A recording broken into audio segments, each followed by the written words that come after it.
হৈছে।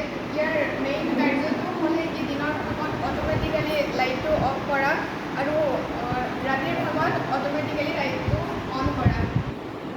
তাৰ বাবে আমি ইয়াত ব্যৱহাৰ কৰিছোঁ এটা LDR power house, AC bulb, তাৰপিছতে এটা LED, এইটো হৈছে এটা কণ্ট্ৰল চাৰ্কিট ৰুম,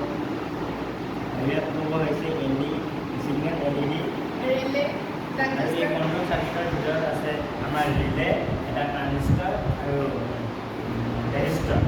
ট্ৰানজিষ্টাৰে চুইচ হিচাপে ব্যৱহাৰ কৰা হৈছে। আমাৰ যিটো অট'মেটিকভাৱে লাইটটো জ্বলোৱাৰ কাৰণে চুইচ এটাৰ প্ৰয়োজন হয়, তাৰ বাবে আমি ট্ৰানজিষ্টাৰটো ব্যৱহাৰ কৰিছোঁ।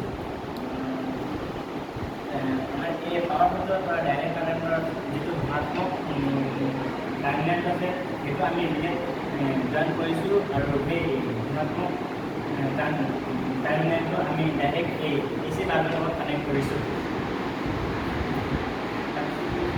এই আমি চলাই চাওঁ এই বস্তুটো ধৰা হ'ল এই পোহৰটো দিনৰ ভাগত পোহৰটো কৰি থকা সময়ত এই বস্তুটো অফ হৈ আছে। যেতিয়াই আমি এইটো আঁতৰাই দিম এই বস্তুটো জ্বলি উঠিব। ঠিক তেনেদৰে আকৌ যেতিয়া পোহৰ হ'ব তেতিয়া এই বস্তুটো অফ হৈ যাব। এইটো হ'ল আমাৰ এলিয়াৰে মানে ইয়াত পোহৰ কৰাৰ লগে লগে ইয়াৰ যিটো ক্ষমতা মানে নিৰ্ভৰতাটো বৃদ্ধি পায়, যাৰ বাবে এই নিৰ্ভৰতাটো বৃদ্ধি পোৱাৰ বাবে